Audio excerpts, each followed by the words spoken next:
సూర్యుడు ఉదయిస్తున్నాడు, తర్వాత అస్తమిస్తున్నాడు. ఉదయించినటువంటి స్థలానికి అంటే అస్తమించినటువంటి ప్రాంతం నుండి మరలా ఉదయించడానికి మరలా త్వరపడుతున్నాడు. అంటే ఉదాహరణకి ఈస్ట్ వెస్ట్ మనం తీసుకున్నాం అనుకోండి. ఈస్ట్ వస్తున్నాడు, వెస్ట్ వెళ్తున్నాడు, మళ్ళీ ఈస్ట్ వస్తున్నాడు.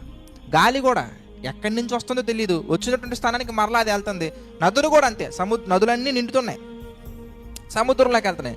సముద్రంలో నుంచి మళ్ళీ వర్షం ద్వారా మళ్ళీ నదుల్లోకి వెళ్తాయి, మళ్ళీ సముద్రంలోకి. ఇలా మీరు ఆలోచిస్తే ఈ ప్రకృతిలో ఒక సైక్లిక్ సిస్టమ్, ఒక క్రమం మనకు కనబడతా ఉంది. వచ్చినటువంటి ప్లేస్కి వెళ్ళటానికి ప్రతి ఒక్కడు కూడా ప్రయత్నిస్తూ ఉంది. నువ్వు ఏం నేర్చుకోవాలి ఇంతకీ? నేర్చుకోవాల్సినటువంటి ఒక పాయింట్ చెప్తున్నారు అక్కడ. ఏంటి ఇంతకీ?